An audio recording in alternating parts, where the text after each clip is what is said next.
got this part of the video, you caught the live unedited edition of Home Gadget Geeks 335. I can't believe it's November 30th. How did that happen? 2017. It's almost 2018.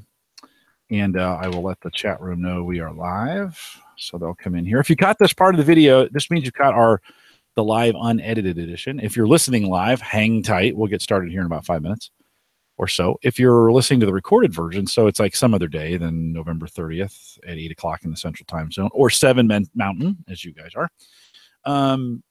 just fast forward like 5 minutes or hang around. We actually make the pre-show available via Patreon. So if you're a Patreon subscriber to Home Gadget Geeks, sometimes stuff slips in the pre-show. You never know what's going to happen. And so we make the pre-show and post-show available for those on our Patreon page. So if you're catching the recorded version, hang tight. We'll get started here in just 1 minute as we kind of gather the troops. Hopefully, Larry will have a few that join us from your mailing list. Kokoska, right? Am I pronouncing that right? Perfect. Okay, perfect. I've been practicing all day. I looked at the email. I'm like, you nailed right. it. That's the name. I better practice. Yeah, you nailed it. So good. Perfect. Hopefully we'll have a few make their way over here. Let's not talk about that yet. Let's save it for the show. Well, I want to ask Jim about your background there. Last year, there were a bunch of skis, old classic skis behind you. Did you get rid of them, or did you just rearrange? I did. No, they're gone. They're in the garage. Okay. And they need to just they're really old, and they need to just be sawed up and thrown away. Like, there's no value in them. But I am having the hardest time doing that. It's like killing your own children. Well, Kat, what's your favorite project to do with old skis? Let's see. Benches or chairs are pretty great. Outdoor tables are another good one. But yeah, I'm typically a fan of the ski bench. Yeah, maybe I should do that. That's a good one. That's a good idea, because I've really been struggling to get do what I just kind of Google ski bench plans. Totally. Pinterest has a million of them. Yeah, I might have to do that. That might be worth the price of admission right here. Just because they're sitting. I moved them out. I'm like, I got to get rid of these things, and they're just doing nostalgic. Nothing. They're I remember when I took. Exactly. I was just going to say, I remember when I skied in Europe on those skis, or whatever great mountain you skied. Yeah, you skied a lot of great mountains on those skis. My dad still has his K2s that are like 210, like taller than by like 3 feet. It's crazy. Yeah, I have some Solomon 195s that are just gigantic. And I skied once with them. I bought them on eBay for $25 or whatever. And I skied once on them. And that's it. I just haven't used them. Then now recently, when we've been skiing out in Colorado, I just rent. It's just easier to, I go to Liftopia, buy a pass. It almost always comes with free rentals or reduced rentals. And where do you ski when you come out here? Well, it depends. So 2 years ago, we skied Loveland Pass, which was great. All family, inexpensive. Coffee was actually like cheaper than Starbucks, which was awesome, right? I was like, man, I could live up here. We have friends that have a house out at Breckenridge, so I ski. I love Cooper, which is up in Leadville. A little two chair. It's talking about family, a 2-chair family place. So I like to kind of ski where the natives ski, right? I like to ski where people that live there go to ski. So sure, I've never skied Cooper, but I hear it's great. Yeah, it's good, right? It's well, good. For what it is, like there's like you can pull your car right up to the lot by the chair, and it's just easy. It's one of those. Yeah, no, and Loveland was good too. You drive up and we rented right there, and you just pop you pop them on and ski down to the lift, and you're in. Yeah. And I like Breck. I haven't skied. My goal is to ski them all at some point. So I need to do Winter Park, and I need to get a basin in. And that's the true locals mountain. If you really want to have the locals experience, you got to get there. Maybe like if you're going to go on a weekend, like an hour and a half to 2 hours before they even open, so that you can get into the lot, try and get your car as close to what they call the beach as possible, where it's just like a big open like snow beach. People grill out and bring food. I mean, at the end of the year party, people even bring like a hot tub in the back of the truck. It's just really, it's a local mountain for sure. It's awesome. Yeah, it's tougher. It's a tough mountain. Never seen that. It is. It's steep, but it's got some good, family runs. Yeah, I'll have to check that out. That's I haven't done A Basin yet. I've done Keystone on one side, right, and then A Basin, and then what's next to it? Keystone, A Basin, Breck, or What's the one on the way into A Basin? The way that's Keystone. That's always open first. That's Keystone. Yeah, it's Keystone. Yeah. It's Keystone. Yeah, that's a super popular. My wife likes that one. They have a really good green run there that she really likes. So it's a School Marm is the name of it, and it's I know that, right? super long and super slow. So the kids were at Thanksgiving. They were over, and they were like, "Dad, when are we skiing again?" Best family activity. I mean, it can be pricey to get out there and do it, but those are like my favorite pastimes with my family when I was a kid. It's a great day. Yeah.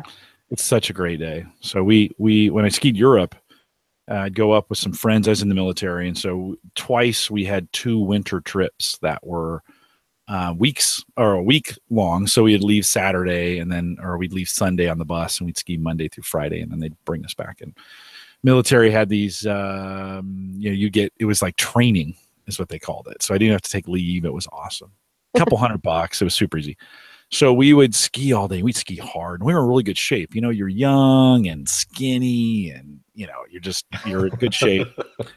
And we'd ski all day, and then when we get down to the bus, we'd have a big thermos of hot chocolate and schnapps that we had stashed in the bus. God, it was great. Just super awesome.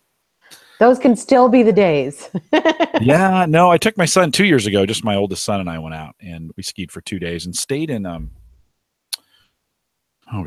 there's a little on the way up. You go past Idaho Springs, and then there's another little town there, and there's like a Super 8 there, and it's total local, right? And I think we got rooms for like $105 at the height of, they're not great rooms, but they were beds, right? And so we went there, and then we skied Loveland for a couple days, and we just total economy, total economy in the way to do it. It was great. Jerkbag skiing is great. It was. It was fun.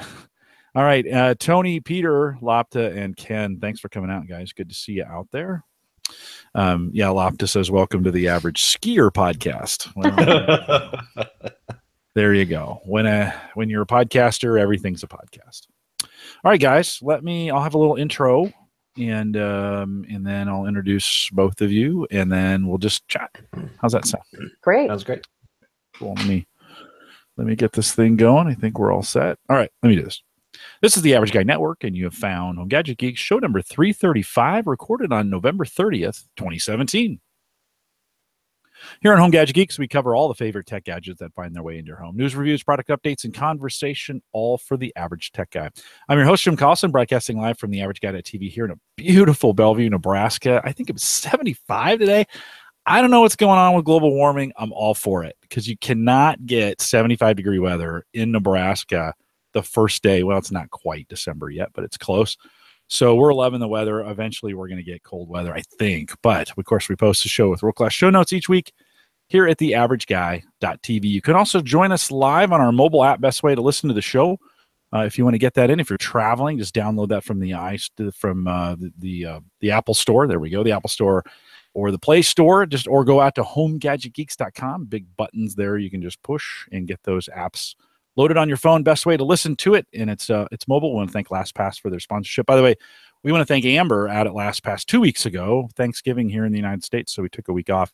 But 2 weeks ago, Amber from LastPass was on. Great show. We talked a little bit about what's going on at LastPass. And so if you haven't caught that one, go back, catch up on it. Really good show. Thank Amber and LastPass for their sponsorship. Of course, they sponsor the mobile app. We appreciate what they do. Don't forget, we mentioned this early in the pre-show, but pre-show and post-show now available for those who subscribe to us on Patreon. So for $1, if you want to support the show for as little as $1, jump out there, get it done. And then every week I make the pre and post show available. That's just a great way to get it. And sometimes there's things we talk about in the post show that we don't cover during the live show. So you might want to get access to that. Head out to theaverageguy.tv/Patreon to get it done. And then don't forget, t-shirts are in full swing, and I'll probably cut those, the current version that we have, I'll probably cut those off maybe at the end of December, and we'll have a new design. So your last chance to pick up a Home Gadget Geeks, the original, the OG, I guess is what all the kids call it these days. The OG shirt for Home Gadget Geeks. If you want to get that, $17.99, super easy to get. You can get it from Amazon. Sorry, Canada. You can't get them in Canada. Sorry. Apologize for that. But head out to theaverageguy.tv/shirt, and you can pick those up today. Okay. We have Larry and Kat. Kat didn't make it with us. Larry and Kat Kokoska are back from Ghost Browser. Larry, you mentioned to me, when was the last time? I thought it was earlier, or it was sooner than that, but it's been a while since we've had you on. When was the last time we had you? Do you remember the date? I don't remember the date, but I do remember that it was episode 301 because okay. You had just had your 300th. So not too long ago. 40, this is 335, so 35 some weeks ago. But at the time we had you on, we were talking about Ghost Browser, and I'd said, hey, will you come back when you have a major upgrade? And you said yes. And so you have, and we're going to talk a little bit about that. We know you from that show. So 301, if you want to catch Larry on that, but we don't know Kat. She wasn't with us. She was stalking us in the chat room. And we had a good time talking to her that way. But Kat, welcome to Home Gadget Geeks. Great to have you on. Thanks for having me, Jim. That's good to have you. Hey, we know a little bit about Larry from the other show. Let's find out a little bit about you. So give us kind of your background, where you're from, those kinds of things. Sure. I'm originally from Cleveland, Ohio. Yeah. That's right. Cleveland rocks. Cleveland rocks. And let's see. Yeah, I've lived in Colorado since about 2006. My background professionally, I used to be an art teacher, K through 12, which was great. Started to get sort of interested in technology and seeing what else I could do with my career when, unfortunately, some of the art programs were being phased out. Ended up getting a master's in interactive media from Elon University. Anybody who's interested in that, that's an amazing program.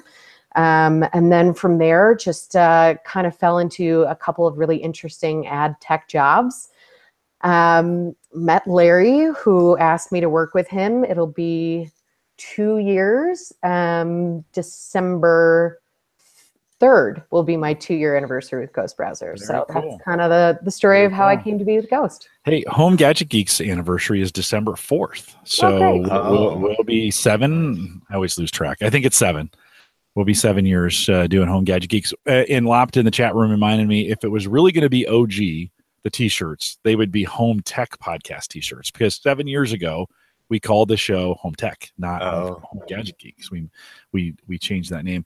Larry, I was just joking, but we let ladies go first. Let's for those folks that don't know you, let's get a little bit of your background again, since it's been a while.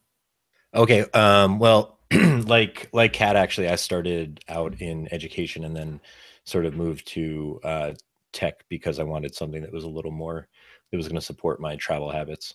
So, so I started with, a couple of small technology projects, hired a couple of agencies, realized that was that was all kind of a racket. So I tried to do, I did my own so I could do things kind of the right way. And then from there, it just kept growing, and I got into software, and now here we are.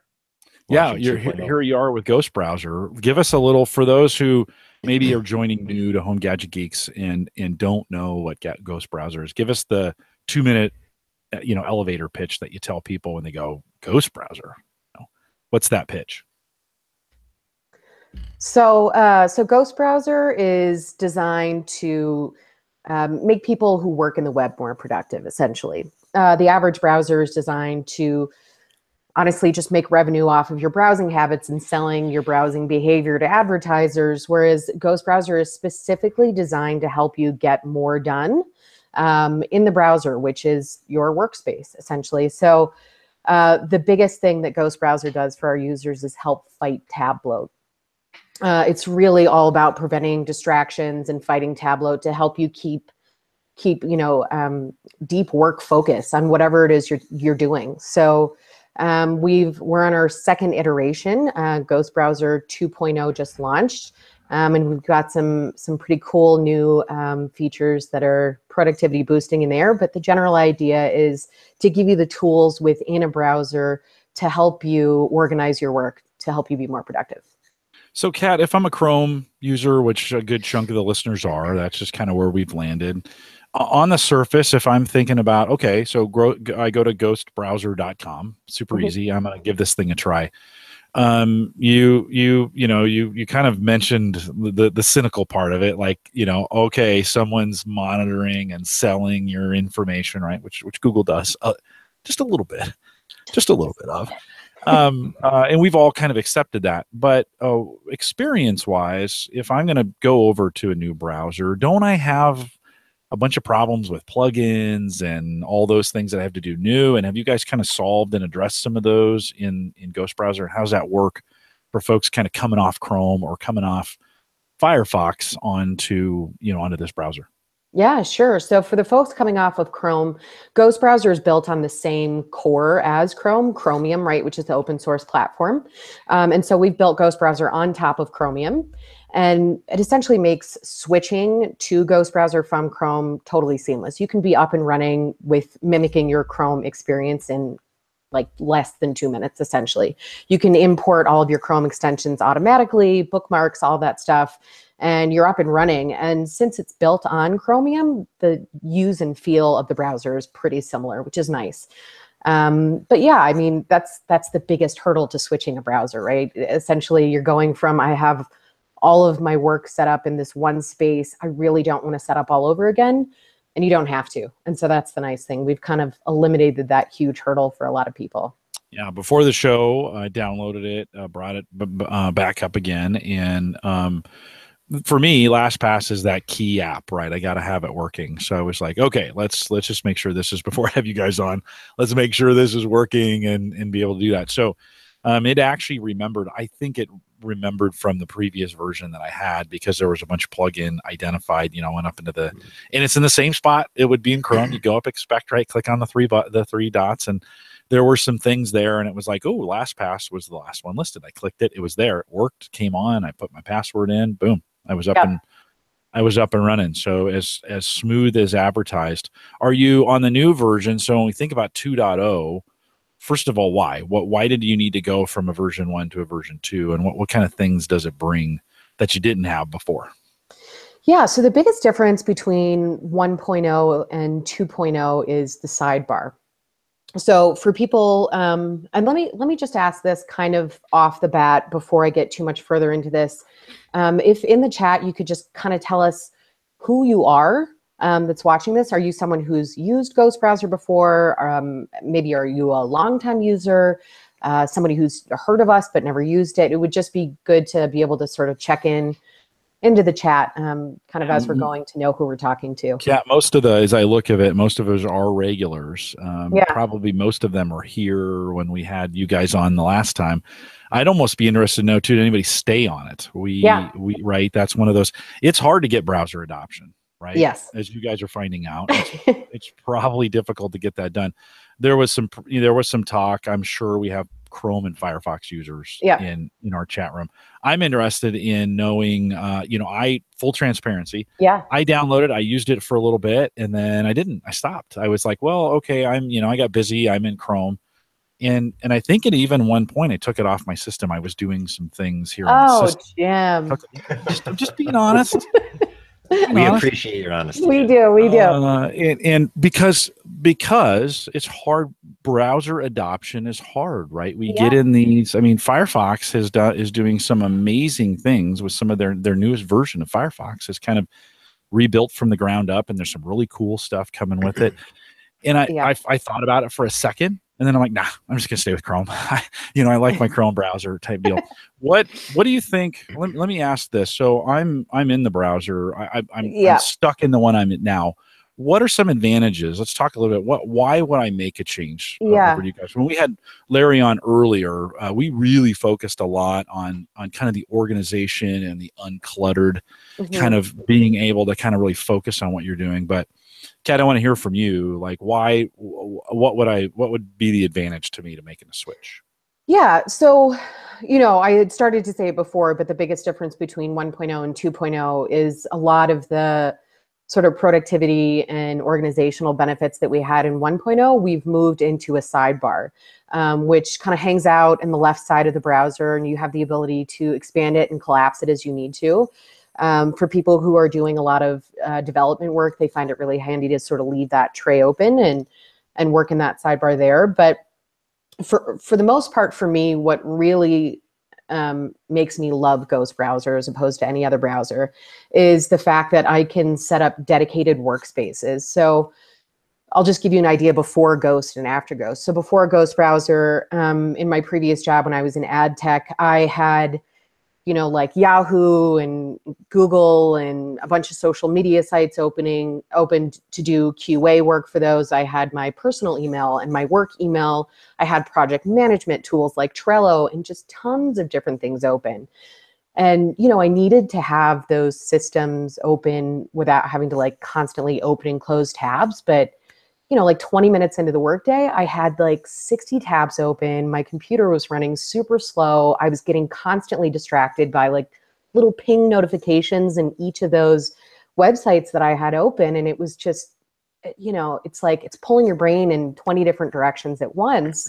But the reality is that you need to be using these apps and these websites to work in the browser. And so what we have done with Ghost Browser is we've allowed you to set up these dedicated workspaces. And so now my workspaces are set up in a way that, I have sort of my general browsing task that I use for things that I need to check when I first set up in the morning, just, hey, how's this going? Check in on, our team, check in our social media spaces and do a quick email check. But after that, I always jump into my tasks, which are, again, these dedicated workspaces where I have specific web pages open that I work in those web pages to tasks. Like if I'm doing content marketing or copywriting, I really want to be able to focus on those tasks. And if I have something that I need to switch to, it's really easy for me to switch. I can just click on my other task, like my general browsing task or my social media task, and it automatically pulls open all those tabs for me with just one click, as opposed to constantly like breaking down and setting up workspaces. They say, we had a social media manager who used Ghost Browser who said that her work days went from 10 hours to about 7.5 to 8 hours when she switched to Ghost Browser, simply because she didn't have to do the constant setup and breakdown. Task switching took literally like a second when she was switching between different tasks that she had to do in her browser. So that just kind of gives you a general idea of the main, benefit of what Ghost Browser can do for you. It really lets you focus and eliminates the need to constantly set up and break down without having 60 tabs open. Yeah, Larry, I think when you were on last, we talked really about for that kind of that sweet spot for your audience is kind of in that space of maybe a software developer, someone who's hardcore in the browser all day. Because there was some functionality too, if I remember correctly, of where you can have different sessions open up and break those sessions apart, right? In the browser, so that for me, like I have 7 Gmail accounts. Just don't ask me why, but I do, right? For work, for here. I mean, Home Gadget Geeks has 3 all by itself. And so there's, if for me, the frustration is signing in and out of those accounts all the time. So I'm assuming, am I Larry, am I correct in assuming, that's really the target audience, right? I'm sure there's others, but that's a big target audience for you guys? I mean, that's part of it. I think I would describe our audience as people who want to be more productive, and that goes beyond just the features. So yeah, there are people who use Ghost Browser for very practical reasons, like I have 7 Gmail accounts, or I work for an agency and I have to manage 20 different client Twitter accounts, and I can log into all of those at the same time. And then I can put them all away, hide them in a task, and work somewhere else. It's a very practical reason to use Ghost Browser. But beneath the surface, there are, if you are truly focused on being more productive, it goes beyond just what's happening with your tabs. We have one of our bigger clients. We have a client that does support for educational software, and they said that they found at a time when they were transitioning a lot of the tools that they use to run their support teams, productivity had slowed and they were closing a lot fewer tickets, but they did an experiment for us. And the group that was using Ghost Browser versus the group that didn't was 7% more productive, simply because for psychological reasons. So because you can organize the tabs and that's great, but they said even more important than that 7% increase in productivity was the fact that they felt more comfortable handling more customers at one time. Mm-hmm. So if you're doing chat support and you're getting all frazzled, that's when you're going to slip up and tell one of your customers something that you're thinking rather than what the script says you should say, right? So it has effects that go beyond that. And just something as simple as tucking your Gmail accounts away in a different task when you're doing deep work. If you allow yourself to be distracted by email, I think it's 72 times per day is the average that people check their email. And every time you do that, it pulls you away from deep work that you're doing. There's a very popular University of California, Irvine study that was done that said that if you're in the middle of deep work and you get distracted, it takes you 23 minutes to get back into the flow, because it's kind of like REM sleep. You can't just say, okay, I'm REM sleeping now. You have to get into REM sleep by going through the process. So getting into a good, solid, concentrated workflow where you're doing deep work and getting hard stuff done, it's very similar to that. So anytime you have distractions going on like that. So there's, we can talk about features and functionality and this and that, but there's a big psychological component to this too. And I think that, really our sweet spot is people who get that and people who want to be better at productivity, which isn't everybody. Yeah. Unfortunately, and it takes, do you find with your user base, does it take a certain length of time? And Kat, maybe you can speak to this a little bit. For someone, I mean, with the Chrome browser, typically we start plugging in things and you go, right? You just do it. It's not really a tool that you need to think about very much, but you guys have intentional productivity pieces. I was just, while you were talking, speaking of being distracted, Larry, while you were talking, I was logging into 2 separate Google accounts. And so I can right click on the tabs and say, open a new session.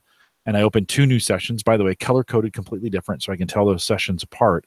Then I logged in on one. Now, in a typical Chrome browser, once I'm logged into that one account, it's going to migrate across all tabs. So no matter what I do, this is super frustrating, by the way, with Google, if you've got to do this, where then you're signing out and then for whatever reason, do not go into Google Docs with signed into the wrong place, because you got to back all the way out to get those and then come back in again to get it done.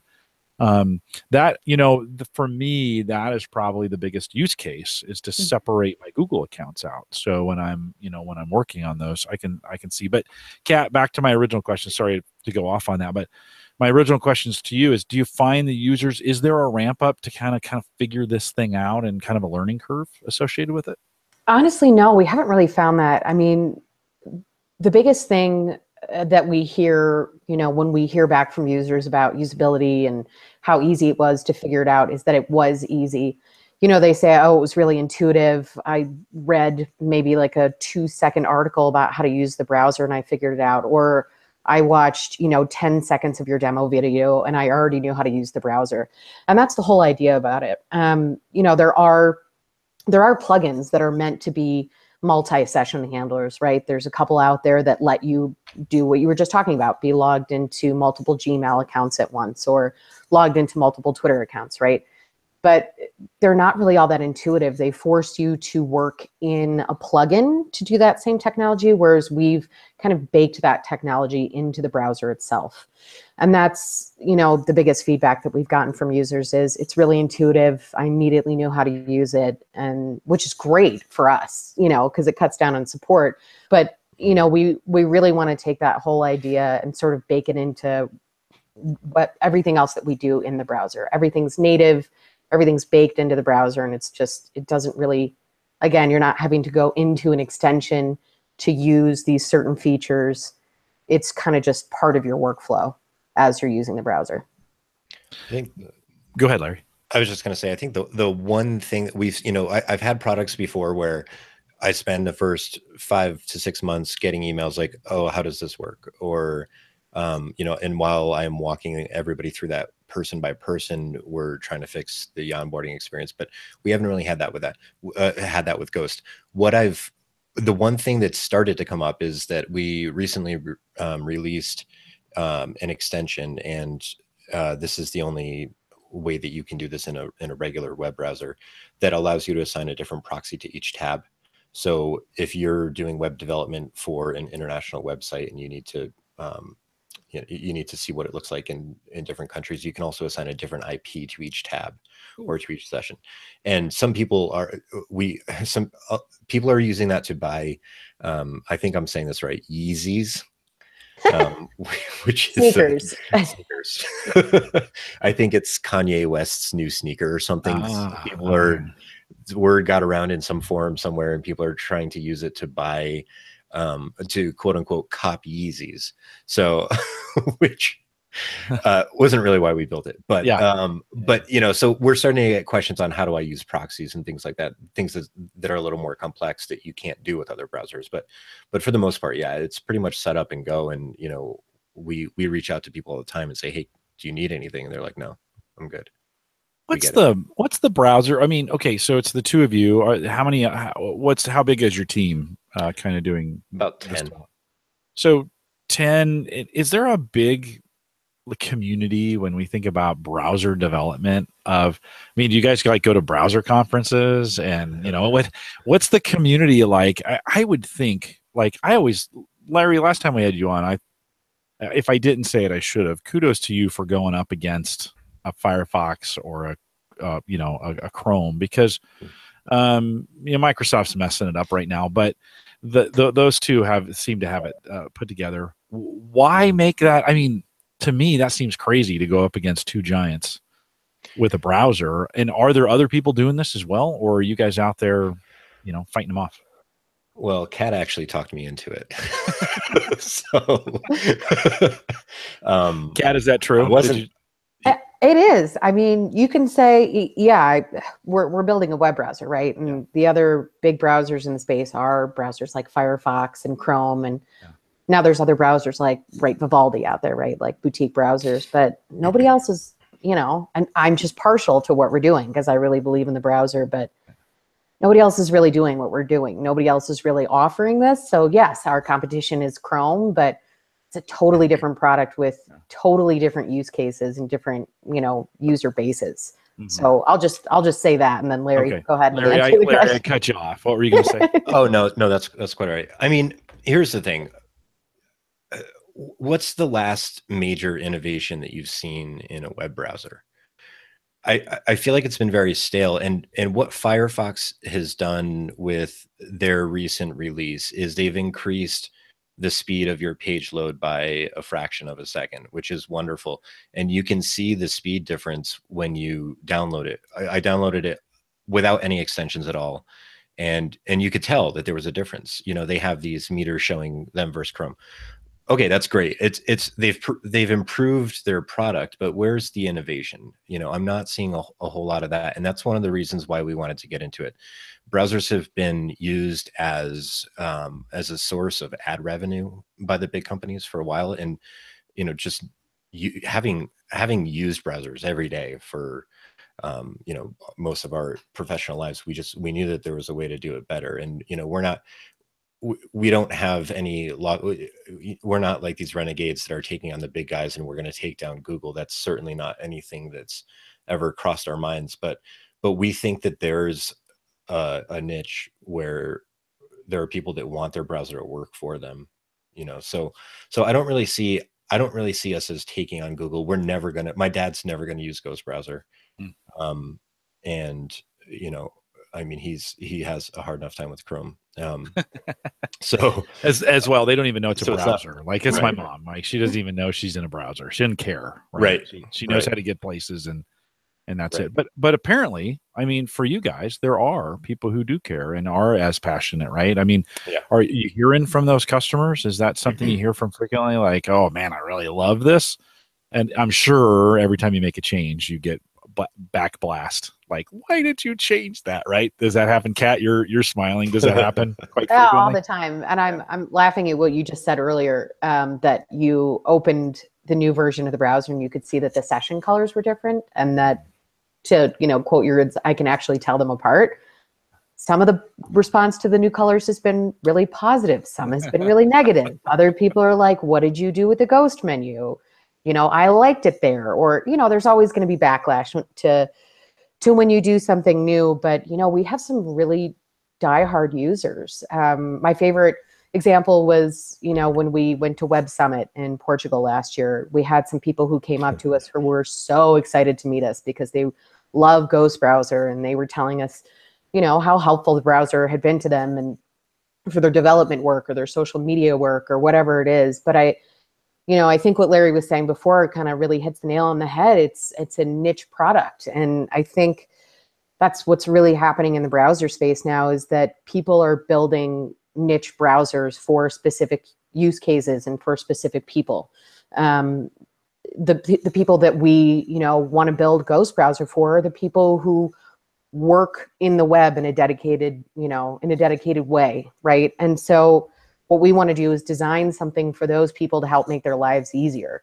I know that it makes my life easier. So yeah, we have diehard users who love what we're doing and are really excited about the innovation and are constantly tweeting and writing to us with new ideas and, hey, I've got to have this and can't wait till you guys come out with that.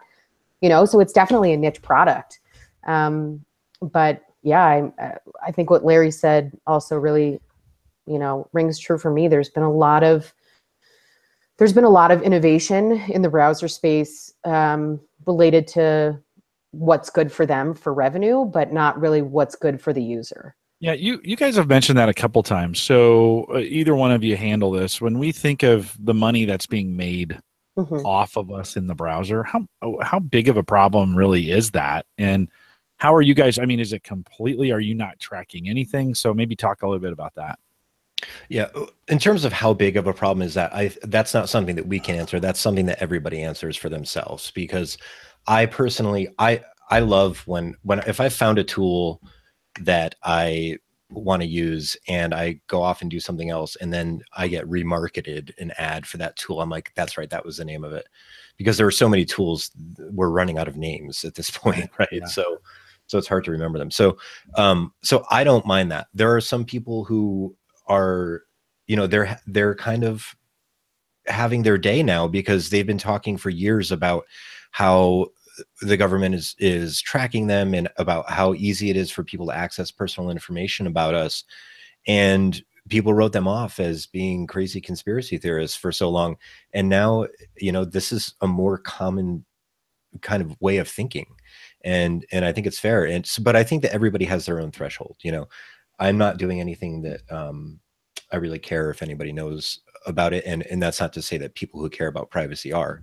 But, I think, people just have different thresholds for that. So really that's kind of a personal thing. If you really, really want to be secret, don't use Ghost Browser, use Tor, because they send all of your internet connection gets spread out across an entire network of multiple nodes. So the Tor browser is what you're referring to. The Tor browser, right? Yeah. TOR. That was designed specifically for privacy. As far as tracking, we track feature usage. We do not track any content. So what we collect is numbers, but not content. So we might know that a user, or that our users average X number of tasks in their browser at a time, but we don't know the name of the tasks. We don't know the URLs that you visited in that task. We don't track any browsing history at all, because that's not our thing, and we've had people try to talk us into packaging data and selling it, but that's not the kind of business that I want to run, and I wouldn't know how to run it anyway. So, but shaving time off of the tasks that you do, it's really kind of a project management browser, right? Kat, you're shaking your head. Yes. Am I categorizing it correctly for folks that are doing a lot of project management or those kinds of tasks? You've built some tools in there that help with that? Sure. But I wouldn't I wouldn't necessarily narrow it down to one specific role, right? Like project manager. I would say it's kind of a project management browser for tons of different job titles, right? Like SEOs or web developers, social media managers, sales teams, marketers, whatever it is. I mean, it's just really a way to help you.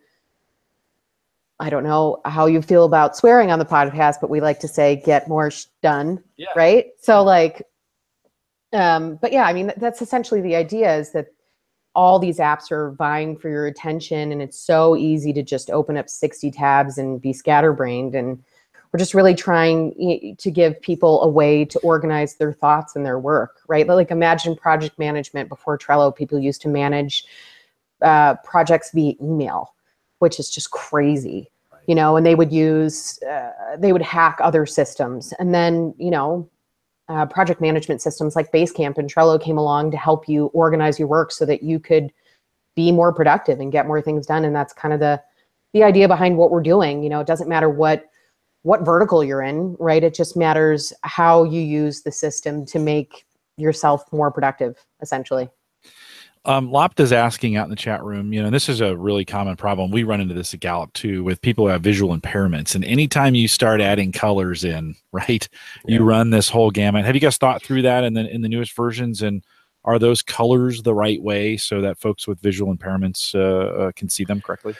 I think that to solve the accessibility issue, and this is something that we're sad to report that we're behind on, but I think that to solve the accessibility issue with colors, we really need to move to patterns, and it's extremely challenging. It's an extremely challenging thing to come up with 15 different patterns, and then which really mean, because you can have 15 different sessions per task, and then you need actually 30, because then you have to show the difference between the active tab and the inactive tab. So the tab colors is one of those things that seems so simple, and I cannot tell you how much time we have spent on it, but yeah, unfortunately, no, we're a little bit behind in accessibility. And that's just, you know, a function of the bootstrap nature of what we're doing. And, you know, we're trying to validate that we can actually maintain 10 employees at once and get people to pay for a product that Google offers for free. Right. Well, let's talk about that, because Larry, you're honestly, like, most people think of a free browser. Yeah. And then you're like, okay, so now you're in this space. How are you guys? I'm assuming, and you go on the site, if you go to the pricing page, there's a monthly and an annual subscription available for this. There is a free version, but are you getting people to convert to the paid version for the additional functionality? I mean, you got to be at some point to be able to support that. How's that going so far? Larry, I'll toss that one over to you. Okay. Give him the hard money question, Kat. I see how it goes. Let's go. It's going well. So I think the best indication of that, you know, and it's definitely been a long road. But, you know, we realized the other day, since we launched 2.0 in beta the other day, and to a very limited number of people, I think we only had like 500 people or something like that sign up. Is that right? No, and it was more like 1,200. Oh, 1,200. Okay. Very small number of people that signed up for it. And when you signed up for it, you got, you know, we always start you with a 1-month trial, but we figured 2.0, let's give everybody another month-long trial. So people downloaded it, got the trial, and didn't even wait the month. They just started giving us the money for it. So I was like, wow, okay, this is the first, and we've had people pay for it. You know, we have clients that have over 50 licenses for their company. We've got a bunch in the 5 to 10 license range. And, you know, and we've got a lot of individuals, but people started, you know, foregoing the trial and just saying, here, essentially take my money. And so, you know, I think we've finally hit on something with 2.0. It's so much easier to use, because the limitations before with the Ghost menu, you couldn't drag and drop. It was hard to organize. You had to go up and get it and drop the menu down before you could actually do anything with it. But now it's just sitting right there in a sidebar, very easily accessible. So I think that's sort of made a bit of a difference. So visually speaking, or audibly speaking, since it's a lot of folks will listen to this and not see the video, $15 monthly, 10 if you pay $10 a month if you pay on an annual plan.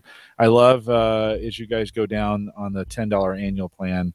At the very bottom, it says "You'll be our favorite." So everybody wants to be the favorite on that. Are you? So it sounds to it does sound like to me. I mean, you're right in this. You're in a really kind of in a sweet spot, especially for a tool. When we think about kind of pricing, not everybody's going to pay for these things, but those who do recognize the value in it, it sounds like are making their way over. Do you find the annual plan is more popular, or are you finding people are jumping in on the monthly one? I think it used to be the annual until recently. I think, and by recently, I mean since the launch of 2.0, because I think some people are just getting introduced to it. I think what we saw a lot before is people would sign up for a month and then they would be like, yeah, okay, I'll do this. And then they jump on for the year. What we're not seeing is a whole lot of cancellations. The only time we see subscriptions being canceled is when people are upgrading to the annual plan. And which is great because churn is one of the biggest problems for recurring revenue businesses. But, you know, and I'm not going to say that not anybody is canceled. We've had some people cancel, but I think once people, I think that once we get that, you know, that product market fit going on, people stay on. If I'm an enterprise and I've got a bunch of folks I want to put on this, what's the right way to go about contacting you guys so that can be discussed? At the bottom of the pricing page, there's an enterprise link. Where, you know, we do have a few enterprise customers now. It's not something that we've been pushing because I think that when you get into enterprise, you're talking about security, sharing, sync, things like that.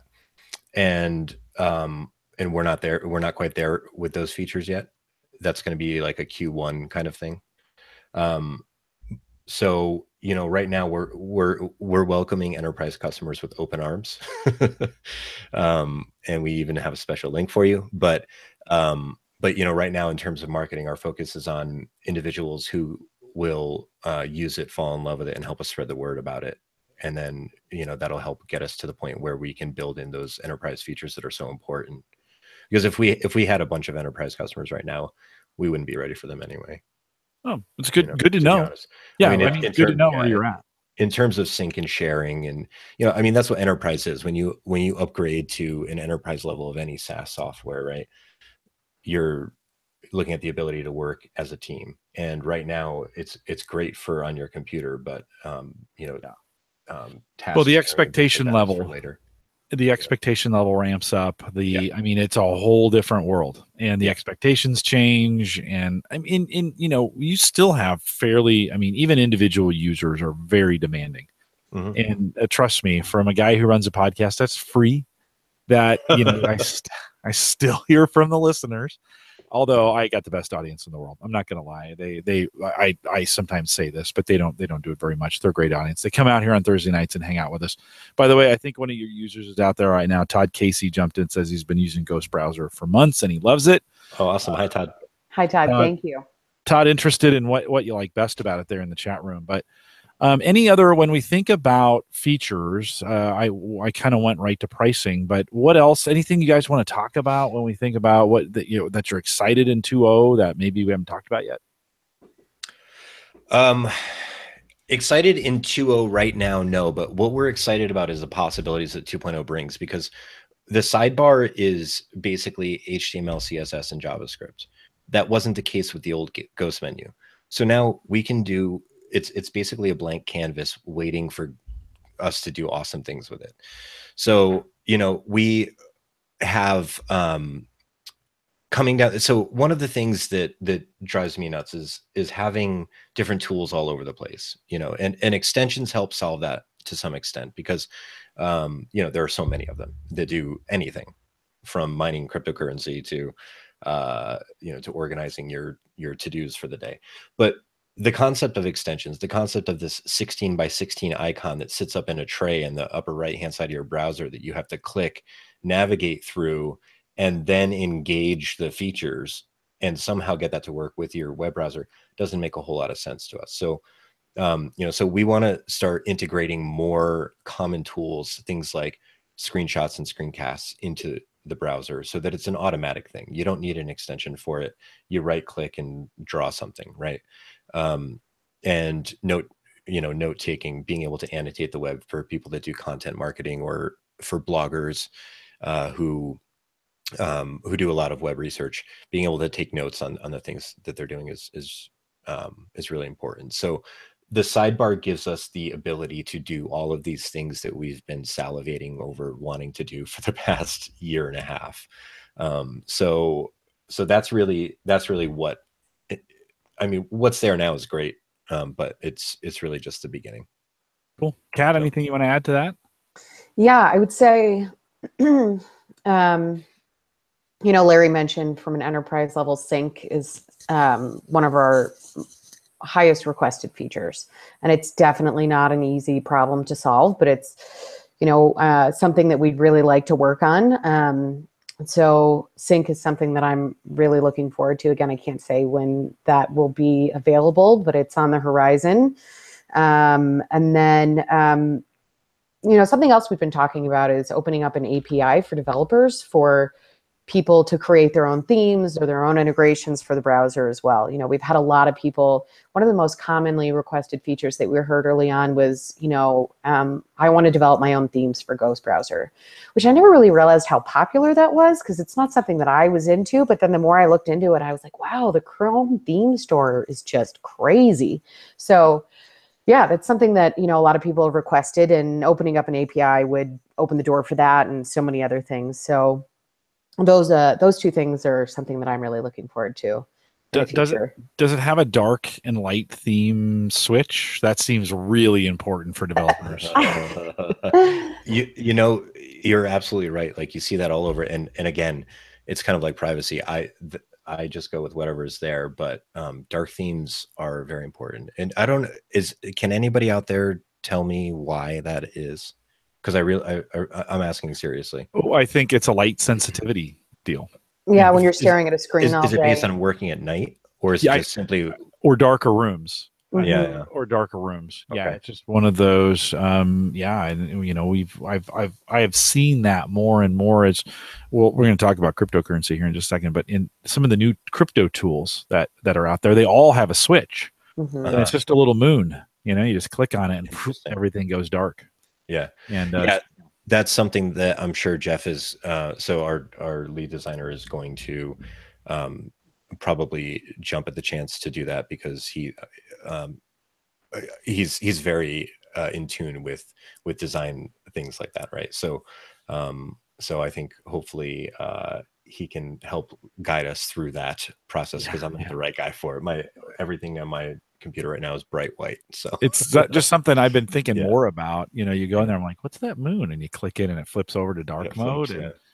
And so that's pretty cool. We mentioned cryptocurrency, and early in the pre-show we were talking, you brought that up, and with a paid model, you get an opportunity to maybe do some things. When we think about browser mining, now it's becoming fairly, I don't want to say becoming popular. Some people are doing it incorrectly, where you go to the web page, you start browsing, or you start mining for them, no disclosure, no warning. Some sites, JSE Coin is the one I've been looking at, actually will put a footer. You can put the little JavaScript code on your site, and it'll put a little footer at the bottom. It says, hey, you're mining cryptocurrency right now. Do you want to keep doing this, or dismiss it, type deal? That intrigued me, because certainly you might be in a place where in lieu of a subscription, so to speak, you could allow folks to mine, to turn a miner on in the browser. Has that become a consideration at all, or is that too far out for what you guys are kind of doing from a I wouldn't say that it's too far out. I think that the problem that we have with that, and I did have that notion the other day. I think I came across a software program where that was how it worked. You could either do the free version and donate a portion of your processing resources, or you could pay. And for me, that's great because we would like to be able to get the browser into as many people's hands as we can.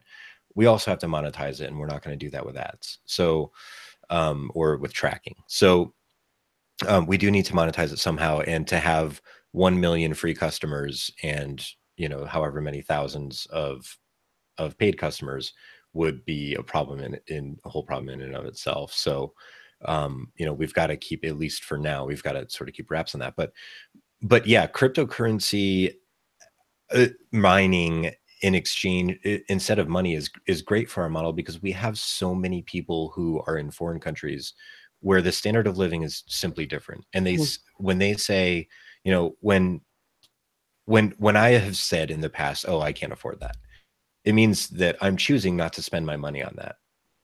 I can afford it, probably, maybe, but I'm going to make other choices instead.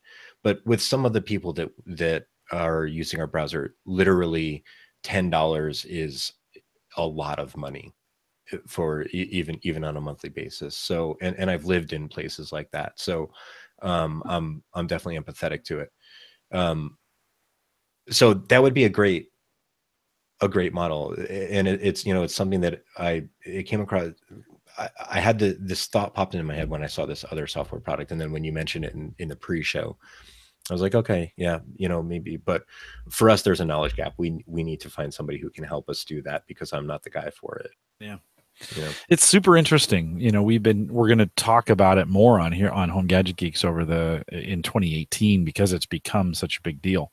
Mm-hmm. But it is this in browser mining. I am, you know, right now on my Android phone, which is sitting in front of me, I am actually mining some Monero coin, which it's a mobile processor. Like, it would take 100 years to mine anything that has any value, right? It's just, yeah. But it's amazing that what the blockchain has brought to this idea of using mobile devices, or using browsers, or using this JSE coin that we were talking about. Actually, you can go to their website, and they have set up a in-browser demo you can sign up for, and you can just start mining right there. That's actually a very, very low, I think it's a very, very low entry point to try it. It takes very little resources. Now, you're not, if you go to platform.jsecoin, by the way, for those listening, .com, you just sign up for an account, you go over to the mining section and just click browser mining. It'll start doing it for you. It mines their coin. But what's interesting is we're getting lower and lower power options. And Larry, I think for you, we're getting, and Kat, for you too, we're getting some distributed options, which for you guys with thousands or tens of thousands, all of a sudden makes a difference. I mentioned this a second ago in the news. There have been folks who have done it without, you know, they're not doing it and disclosing. That's the wrong way to go about it. But that could be a potential source there. And interesting, Kat, you're shaking your head. No way. Oh, that just, I mean, Larry's really the guy that drives the ship on that stuff. That just, you know, we're all about transparency, and that definitely doesn't sound like something that I want to get involved with. Well, so for you guys, the good news is you could be full transparency and say, hey, you're helping us, and this is the trade-off, right? And so, you know, yeah, that would. I mean, it's interesting, and obviously that's not something that we would do below board. But you know, there are, and I'll just say this now too. I mean, I've been reading a lot, and this is not based on any research that our developers have done or anything like that, but there are Chrome extensions out there as well that are doing mining. I've been reading a little bit about this around, and not disclosing it, and somehow they're getting through the Chrome store. And I'm sure Google's responding when reports are made, but they're sort of facing a little bit of a crisis in extension quality. There's a lot of crap getting into the store, and you know, these mining extensions are among them. So beware out there. Yeah, no, for sure. It is even just landing on a site. In this world of cryptocurrency is a little scary. I was browsing or I've been looking at these different storage coin options and just kind of trying to understand this world that's out there. And sure enough, I hit a site, I came off a link, and I got that audible voice that came on. It says something, your PC has been compromised. You call this 800 number and we will help you fix it. And of course that's a big scam. So that world is it's right today. It's gotten so popular. It's living in this half light, half dark web, and I'm not going to lie, I find it very intriguing. It's one of those little dangerous things that you make the jump, Jim. Make the jump. Kind of cool. Well, it's funny. I was going back and listening to some of the episodes we've done with Edward from Alpha Bitcoin.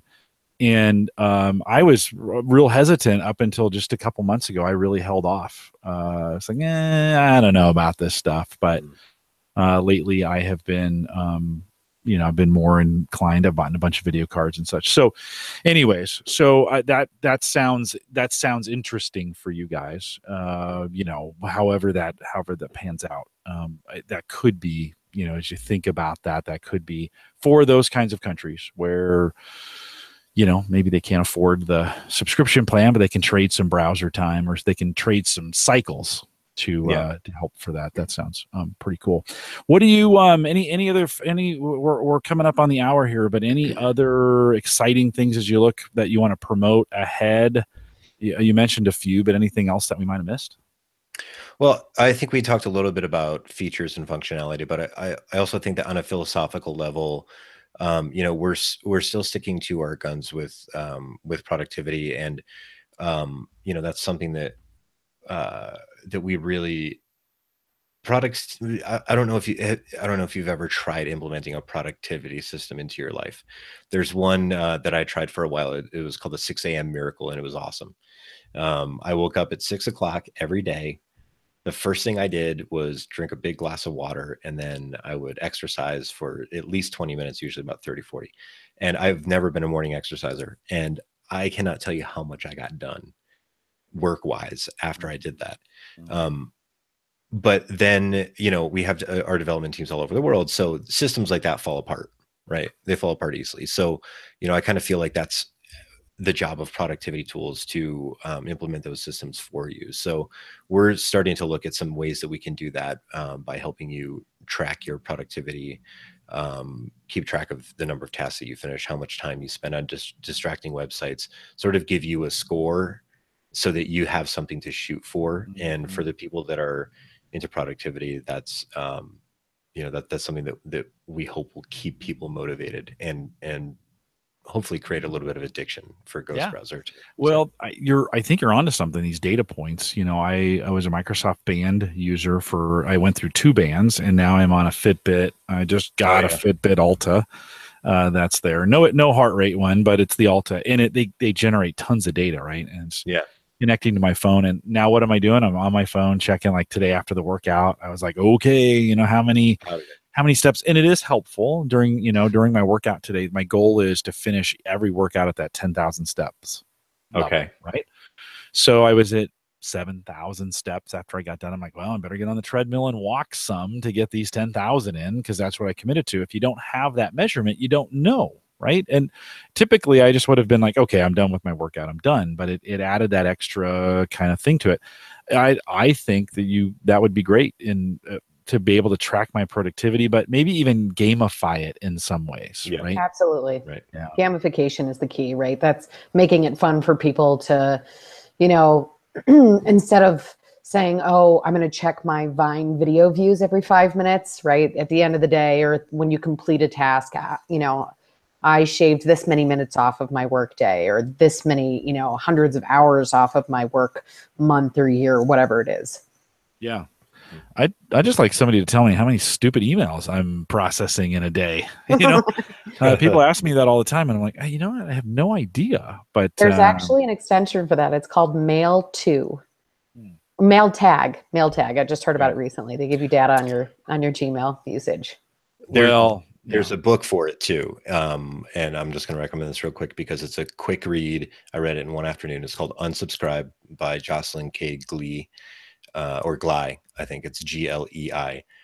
Really quick read, and oh my God, it just tells you so many things about how email controls your life. It's actually kind of scary. You think Google watching over you is scary. People controlling your life with email is even worse. So pick it up. Unsubscribe, Jocelyn K. Gly. There's a comedian I kind of got sucked into on YouTube who talks about how he has been interacting, and I wish I remember his name. I could probably look it up here real quick.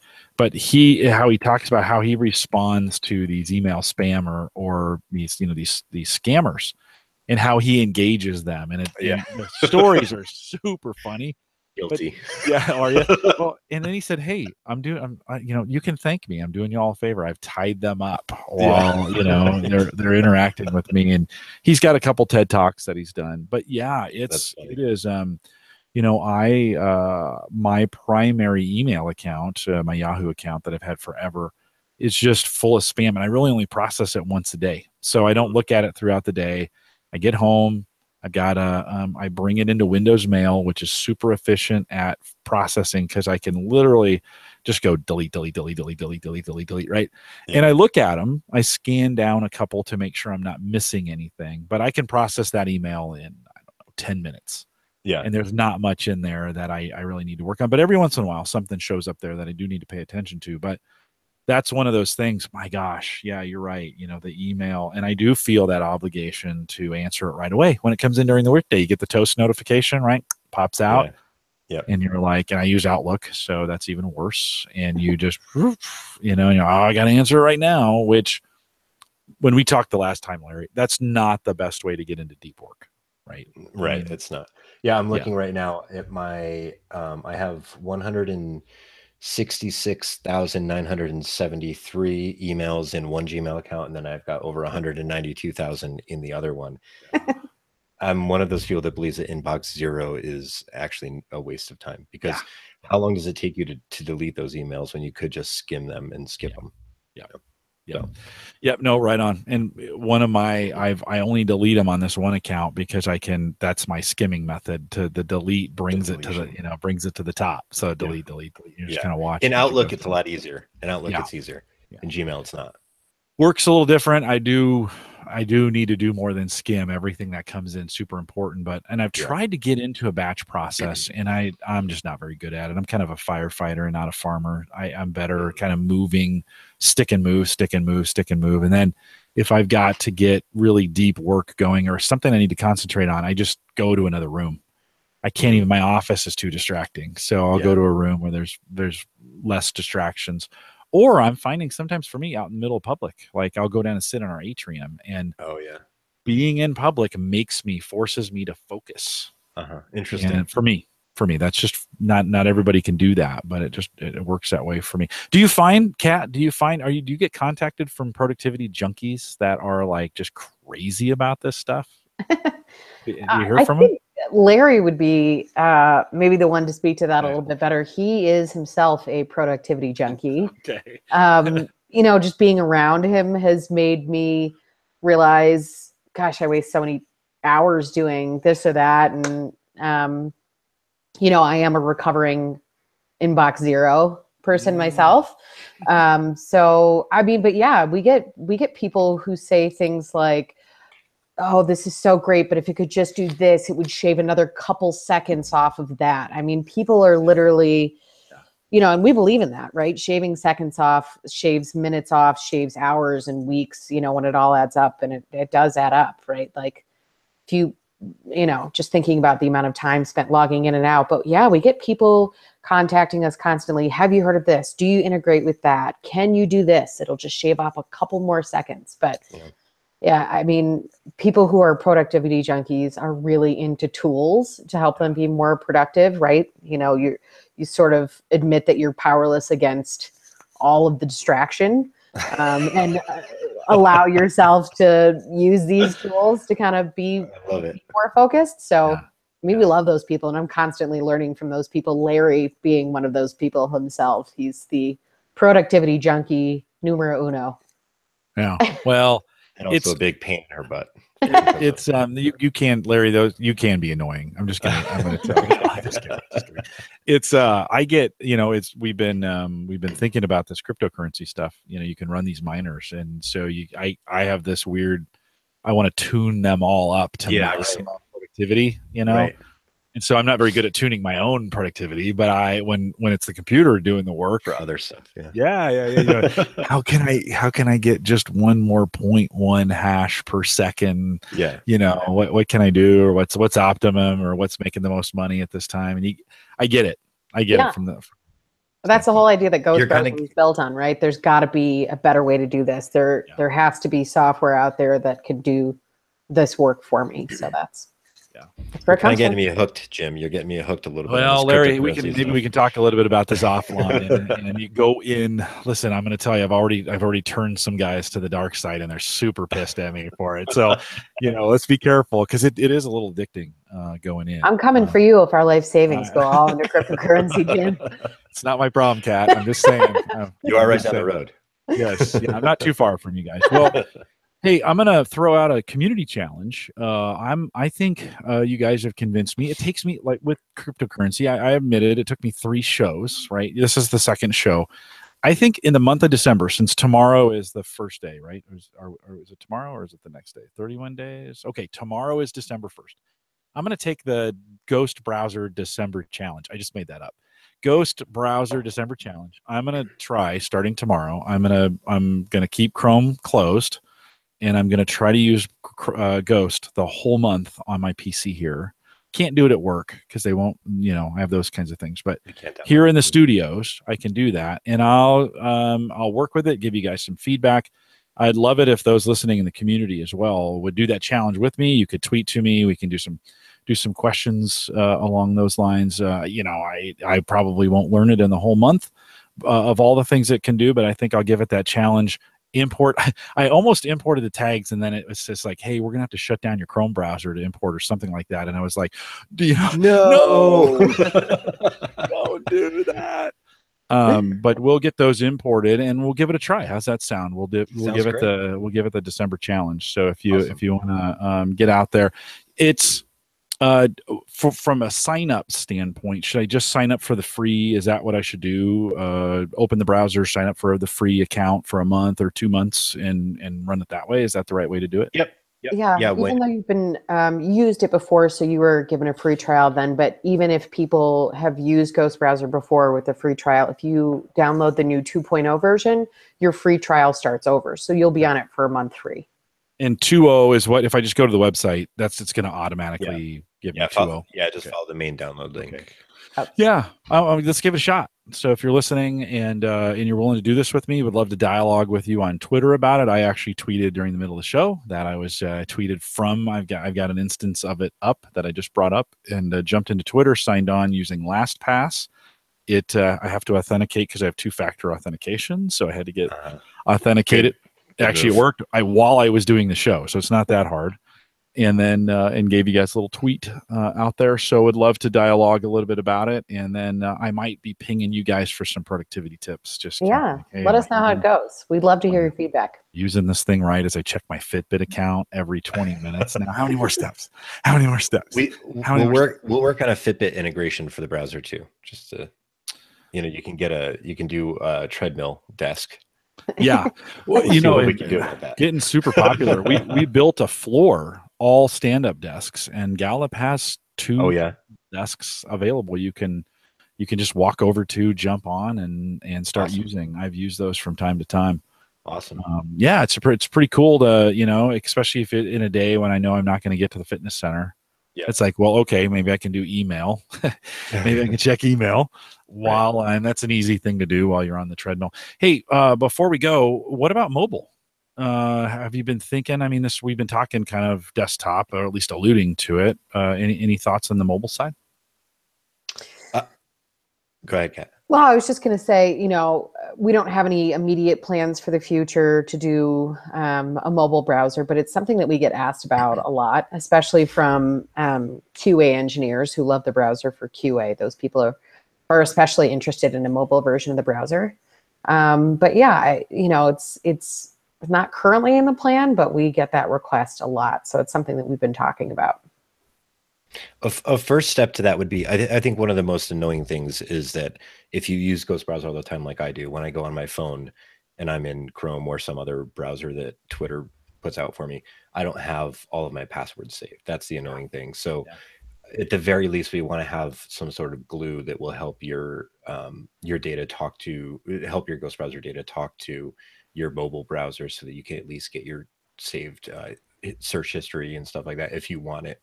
But it's, Ghost is a browser that you use in the web when you're working in the web. So it's a productivity browser. Yeah, the mobile space doesn't, but I think we're moving in that direction, by the way. I think there's going to be a day when I take my phone and I plug it in at work, and my monitors are powered. Yeah. And I probably would be the perfect candidate for a mobile kind of desktop system, so to speak, that because I don't use the power at work. Now here in the studio, completely different. Like there are applications I have to use Audacity and some of the Adobe product, and some of the things that we do, I gotta have those. That functionality, it has to work. So cool. Anything else, Larry? Well, I was just thinking it'd be great if you didn't even need the mobile phone, if you could just walk in and there's a station there that recognizes your voice, and then everything that you need is right there. Yeah, well, that's the sharing.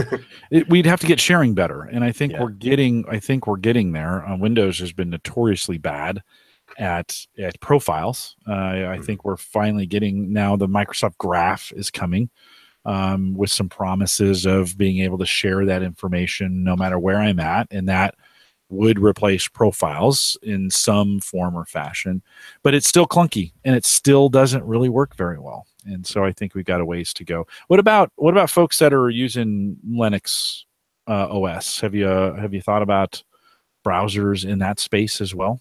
We have, yeah. That's gonna get on the radar real soon. We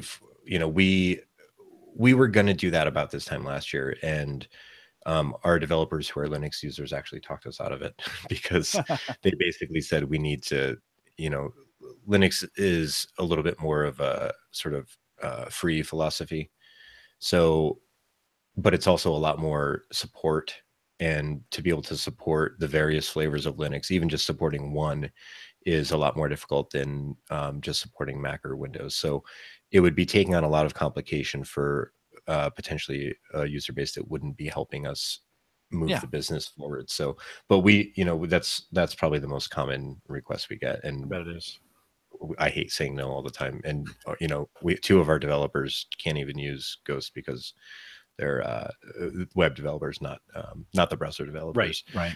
They're of course on all systems, but we have two guys that are Linux guys, and they have to run a VM just to do testing on the browser. So yeah, well, it's good to hear. Good to hear you're thinking about that. That came up in our chat room. So good to hear that you're thinking about it. So, well, Kat, Larry, thank you for taking the hour to be a little over. Sorry, I kept you a little bit over, but thanks for coming on and kind of catching us up with Ghost Browser. Good to hear from you guys. This is a fun, because I don't think there's not a lot of podcasts talking about this. And so for me, I think this is a really cool topic when we think about desktop and desktop productivity. A lot of my listeners live in this space. Okay. And so I just think it's a cool topic. Yeah, it's not a gadget, but it's not a gadget software. I love it. It's it's a way to buy your gadgets. Let's just put it that way. Yeah, there you go. And we definitely appreciate you having us on again. It's always good to see you. Yeah, likewise. Kat, thank you for how did it feel to do your first home Gadget Geeks here? It was a blast. Okay? We did okay. You did a great job. It's nice to have a lady on the program. Let's just put it that way. Doesn't happen too often. Not as often as I'd like. Let's just put it that way. I wish we could get more ladies. Over the last couple years, actually, it's gotten a lot better. Some of those early days, it was just a sausage fest, and so it's good to have the ladies on as well. And so, Kat, thanks for taking the time tonight to do it. I appreciate it. I'll remind everyone, don't forget, let's just try as a community. Let's try this December Ghost Browser Challenge. So get out there, download it, activate that free trial. Let's get going. Let's try and use the month of December. And I'm sure you guys would appreciate your feedback just at Ghost Browser on Twitter. I'm sure you guys can do you guys have a support Twitter account, or do you just do everything through the Ghost Browser? No, it's just a single Ghost browser Twitter, and it's actually at Ghost_browser. Oh, there you go. Thank you for fixing that for me. Sure. But you'll take support or questions through that as well? Absolutely. Sure. We have support on the website, but if you want to ping us on Twitter, we're happy to answer your questions there too. Okay, sounds good. We'll try this December challenge. Maybe you'll get a few feature requests that you hadn't thought of. Would be great. We love those. That's a great idea. Yeah, it's Christmas time, guys. You'll have some extra time. I'm just saying. For those listening right now, you'll probably have a few extra moments during the Christmas time. So jump in there and let's get this going. I'll also remind folks, if you want to support Home Gadget Geeks financially, I'm not going to lie, I did test out JSE as an option, thinking maybe it's for you guys. We were thinking about a subscription option. I was also thinking, we have this Patreon account and people can give $1 or $3 or $5, right? And we've got, I don't know, 20 or 25 folks that give to the show, and it helps kind of keep the lights on, pay the bills, those kinds of things. But I almost thought about, and I'm still thinking about, setting up a dedicated site that just has the code on it. And I'm like, hey, if you want to support the show, I'm being very transparent. I'm not trying to fake you out or fool you. Open the browser and just let it run. And that, that by itself would generate JSE coin, which could be then, converted into whatever. So I've thought about it too. So I'm not saying, it was kind of like, and I still might do it. Take feedback on that from listeners. If you would be willing, if you're listening to this right now and you would be willing to do something like that, if you're interested in helping me test it or something like that, I'd be interested in giving it a try. Send me an email, jim@theaverageguy.tv, or shoot me a note over on Twitter @jcollison, and we can talk about it. Larry, maybe we can try that out on me first, and then you can kind of see how well it works. We could help each other test that out. Yeah. Yeah, there you go. That's maybe an idea. I'll also remind you that the AverageGuy.tv platform, both web and media hosting, powered by Maple Grove Partners. Speaking of Maple Grove, so Christian and I just did a Cyber Frontiers that went out last Tuesday. Yeah. So if you've given up on the Cyber Frontiers feed, there's a new one out there. 40. Show 40 is out there for you, and Christian Kevin Schoonover did that one. If you want to pop out there, that get that feed going again. But of course, Maple Grove Partners supplies secure, reliable, high-speed hosting for us here. And if you want to know, they've got plans as little as $10 a month. That'll get you both media and web hosting. MapleGrovePartners.com. Don't forget to download the app. Give it a try if you are on the road. Best way to listen to Home Gadget Geeks. We'll thank LastPass for their sponsorship of that as well. And super free. Can't be any freer than free. It's available to you. LastPass pays for that. Head out to homegadgetgeeks.com, and those app buttons, big fat buttons, are right there for you. Don't forget the t-shirts. TheAverageGuy.tv/shirt will get you there as well. And then hopefully we'll do a newsletter coming up here. Head out to theaverageguy.tv/newsletter and get signed up for it. We are live every Thursday, 8 p.m. Central, 9 Eastern. Other Jim, by the way, said no coins, no way in the chat room. So to you or to me? I think to me is what he's saying out there in the chat room. He said, what would Christian think? I actually think Christian would be behind it. We'll talk about this in the post show. 8 p.m. Central, 9 Eastern out at theaverageguy.tv/live. With that, we'll say goodnight, everybody. It's interesting. So Larry, what I'm finding on this cryptocurrency thing, especially live in the browser, is I mention it, Kat, I think you sense this too, is it feels dirty. It does. It does feel dirty. I mean, people were using this in browsers like Tor, and it was being used to pay for nefarious things because it wasn't trackable. And so I think that the origin of where it comes from is what makes it feel kind of dirty. But I mean, I heard a great NPR story about it the other day, and that it's being used in the scenario you talked about, where people in other countries who may not have access to the kind of money that we do here, or the banking systems there aren't quite what they are here. It's, been really helpful to people in those situations. I saw an interesting infographic the other day. It showed it mapped the number of Google searches for cryptocurrency versus the price of cryptocurrency. And for the last 2 years, it's been almost an exact match to an amazing degree. So I think what that tells us is that, people are checking it out, and it wasn't like this 3-4 years ago, 5 years ago when we first looked at it. But I think it's becoming a lot more mainstream now. I mean, the government's starting. Well, I mean, I guess today Trump said that my team is looking at it, or my team is monitoring the situation, or something like that. But the government's starting to get involved. Regulations is not far behind, I don't think. Well, the IRS said the IRS served notice to Coinbase, which is kind of in the United States, probably the top 1 or 2 providers, where you can purchase, you can put USD in and be able to buy Bitcoin or whatever. There's 3, Bitcoin, Ethereum, and Litecoin are available there. And they said they identified 14,000 people that have $25,000 or more in transactions that are going to get a notice from the IRS this year that says, hey, by the way, this is all taxable, and the IRS is seeing this as property, not income. So it has to be treated both. If you're generating new property, that's that I think that comes in on the income side, and then if it goes up in value, then you have to account for that when you sell it. And man, I think the tax laws are going to be a mess on this thing at first. I may be in this thing for about $300. So I think I'm like, at this point, I think I'm okay. Right. Yeah. But think about it. There have been huge with all these ICOs and all the stuff that's going on around it. It has made some millionaires recently. Yeah. And they're thinking, I mean, these people aren't thinking about the tax implication of it. Right. But Kat, I'm more interested. This is interesting. I hadn't thought of it. I've been part of this cryptocurrency conversation for so long. I never saw it from kind of the dirty or the dark web side, where it's been used for trafficking and human trafficking, and it's been paid drugs and pornography on the dark web, or holding people's data for ransom, right? When people are hacked, a lot of the hackers hold people's data for ransom and require Bitcoin payments. And but Larry, to your point, there's been a surge of positive, like it is getting to be more mainstream. I am hearing more people there have been some legitimate companies, Polynex, Coinbase, some of these companies that have come along and created legitimate exchanges that are open and transparent. When we had Edward on the show, he's kind of our Bitcoin expert. He said several times, I just was listening today to kind of prep for him coming back on, and he had said, the beauty of Bitcoin is it is transparent. Like,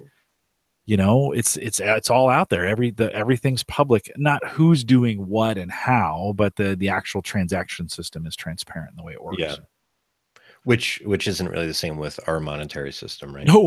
No. And people are certainly using, people are using US dollar bills to buy drugs and do other nefarious things too. So I think the $20 bill, I think there was some stats like, like 7 in 10 have cocaine, traces of cocaine on them, that generate through our system. But I think, but that's so. Anyways, that's Kat. When you said that, all of a sudden, for me, I was like, oh, okay. Now I understand the kind of the resistance to doing something like that, because you were making funny faces at me during the show when we talk about that. And I'm like, I'm an open book. Larry says I do that all the time. No, it's good. I'm a reader. I'm a body language reader when I do these kinds of things. I'm always watching for how people are responding to know where to go with the questions. Like, are we on the right track? Do they not want to talk about this? So I'm always watching that body language. And when we talk about it, you were always like, well, and again, it's just, it comes from that place of what it's been used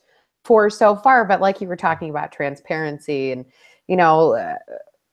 like the Fed controls our money, and they're it's a private institution that is controlling a government system of money. And there's just so many things wrong with that. Right. But the Bitcoin itself, it's like, it's more of a level playing field than where our money system is coming from. And, and it's on more of an honor system of where this money is coming from, and it's trackable, and it's, so there's definitely some upsides to it that I can see in that perspective. It's just, but your feedback to me is super important, because I need to think as I'm talking about this more and more on our show here. And we're going to talk about it more and more on Home Gadget Geeks. It's going to be, it's here to stay. So it's going to, there's going to be an intersection between that technology and what we're doing here. I've got to be sensitive to that, and that's just a good reminder of like, okay, not everybody, I'm kind of coming at it from like, look at this new whiz bang technology Cool. that, Yeah, it's right. cool. This is cool. Right. You can buy GPUs and you can mine these things, and then this cool. And then you're like, oh yeah. And it supports ransomware and human trafficking. And you're like, oh, there's these three storage options, and where they use the blockchain to kind of keep track of the data, right, that's out there. And I was talking to a buddy about it, and he's like, hey, you're storing child porn, right? Because that's who's using these things, right? Because it's not trackable, and it's not there. You're not putting it on servers like Google or Amazon where they would find it, right? It's the nature of it. It makes it secure. And you're like, oh, yeah. Yes. Yeah. So and there's some good uses for it too. This is the hard part. There's people out there using it, not necessarily for good, but normal usage, right? Yeah. Exactly. As a woman, I think, especially with everything that's going on right now in our society, I think I'm probably a little bit more sensitive to thinking about what else could be going on behind it. But no, right on. What can be used for good can also be used for great evil. Exactly. Right. And I know you're up to nothing nefarious with it. So yes, no, that's true. Cool.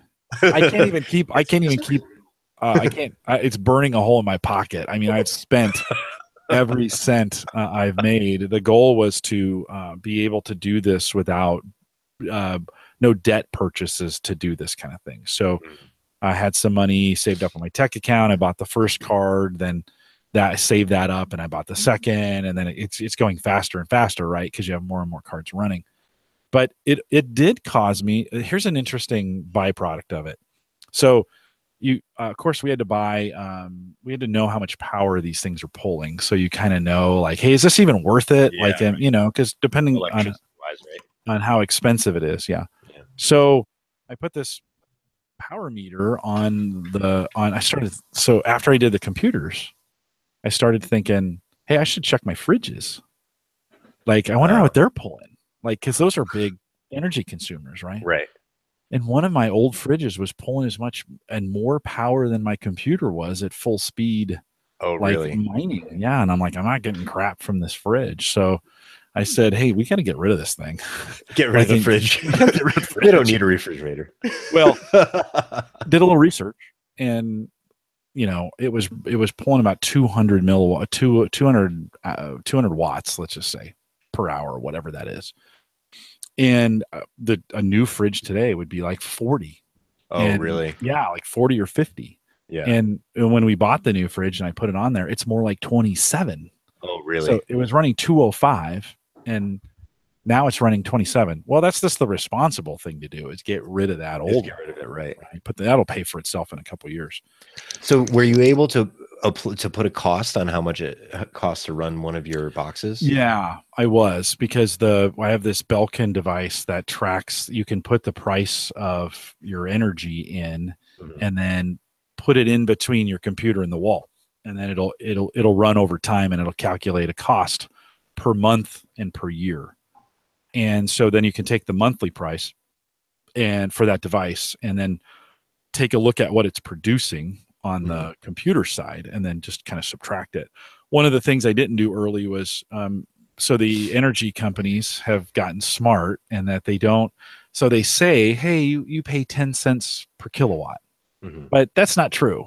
Sometimes they have these gigantic service charges so everybody pays a flat 20 or 40 or 50 bucks, right? And then the 10 cents kicks in. Yeah. So it's a really sneaky way and these are public utility companies, of saying we have low rates, but everybody's paying a flat or a fat fee. Boy. Little Freudian slip there. And so I had to factor that in. So it took my 10 cents a kilowatt hour and made it like $11.50, which isn't terrible, but a buddy of mine in the DC area, it went from 10 cents to 15.5 cents. Well, that makes a difference.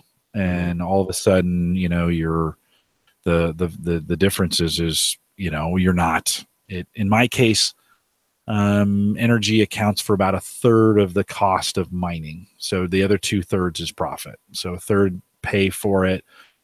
So when I buy something that I've, where I'm using these funds, I actually add a third to it when I put that money in the checking account to account for the energy. Yeah. Right? That's it. That's smart. Yeah. Yeah. Just kind of a way of paying that account back to make sure that so I don't, if it's a $200 item, I'm probably going to put $240 or $250 in the checking account.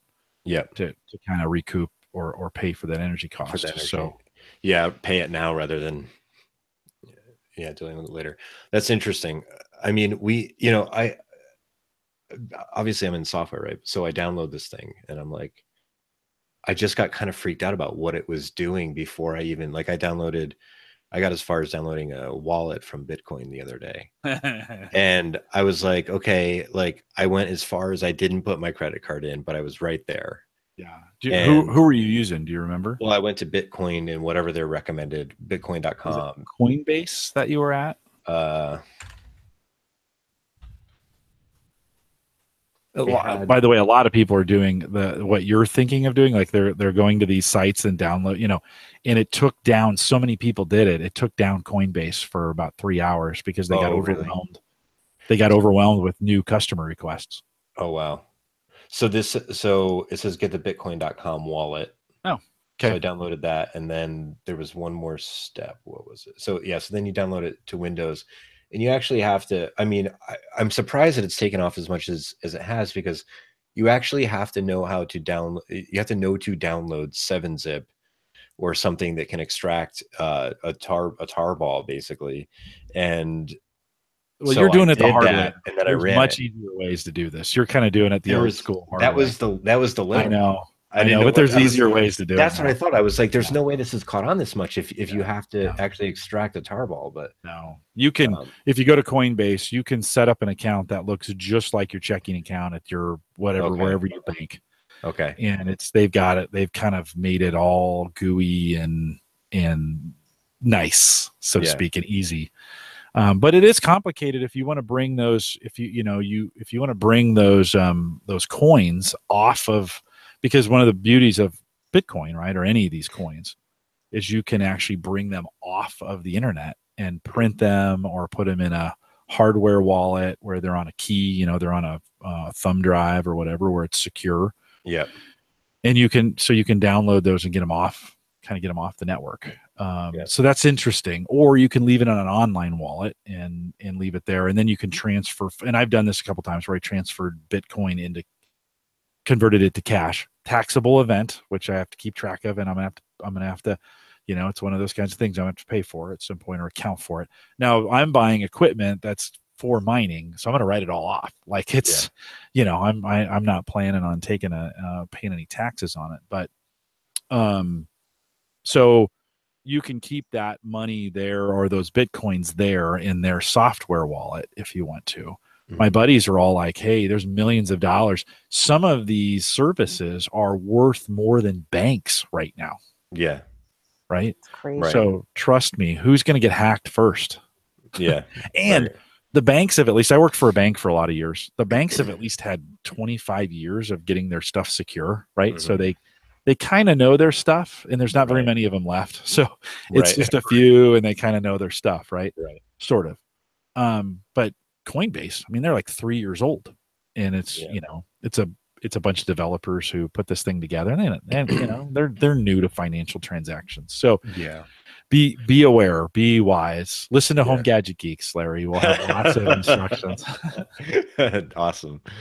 It's interesting, because if we screw something up, then the price is relatively low, but when you're talking about millions of dollars of value,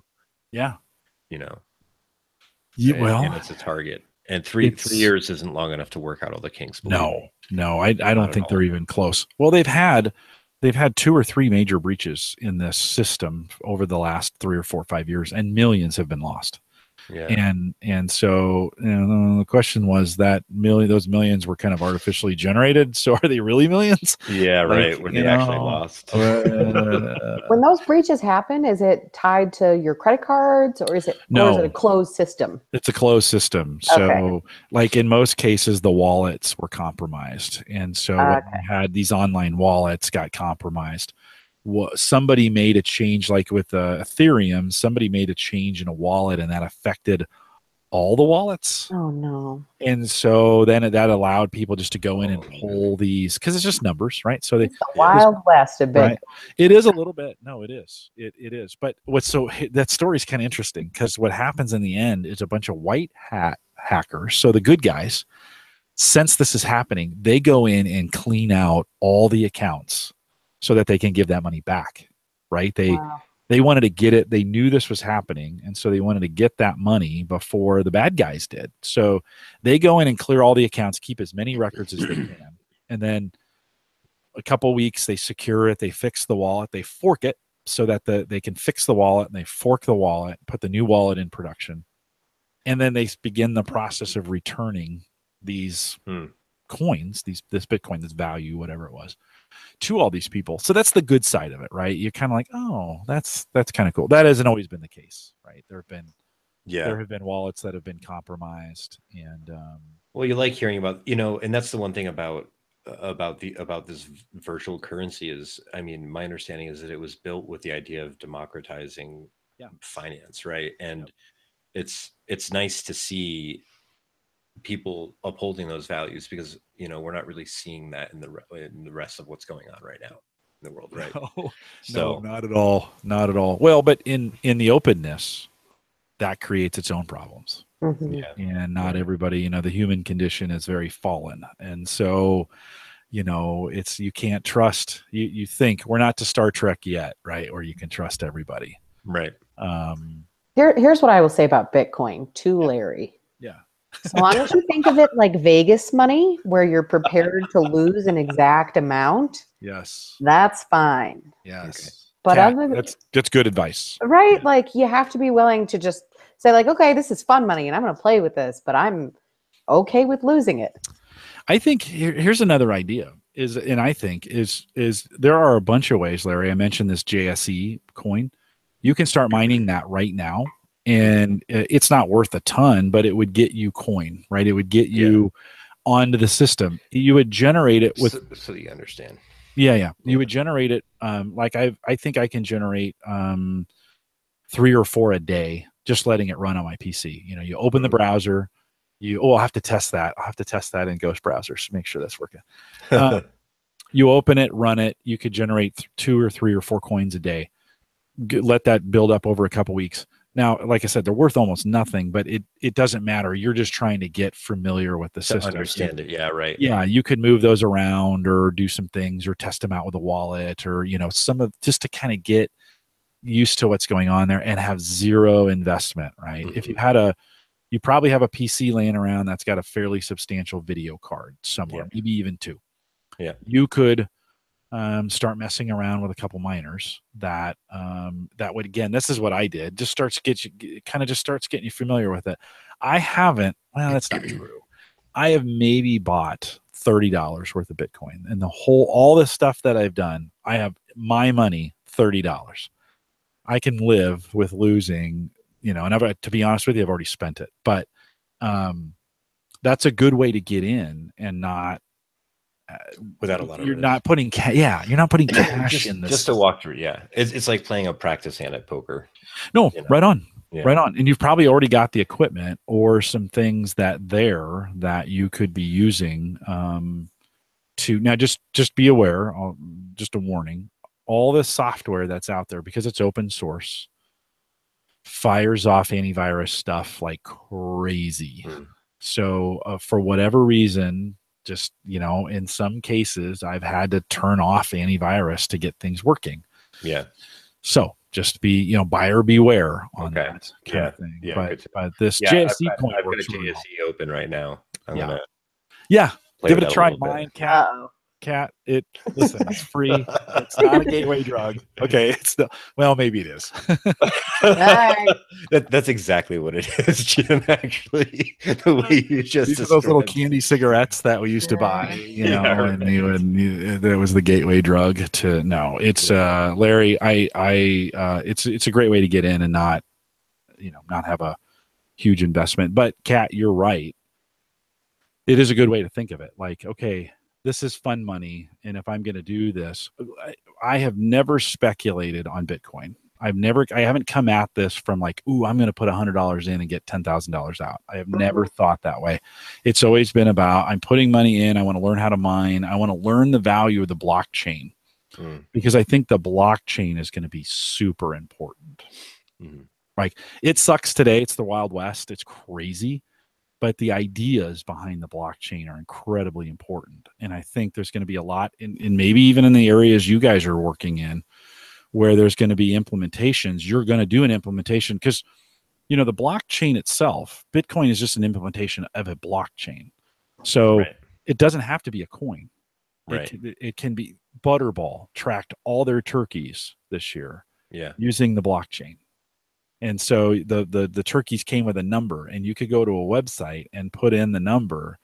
And because the blockchain's a ledger, right, it kept track of where that turkey was born, where it was raised, what it was fed, the farmer that raised it, when it was shipped, when it was processed, where it was processed, right? The blockchain is really good at keeping track of all that information in ledger form.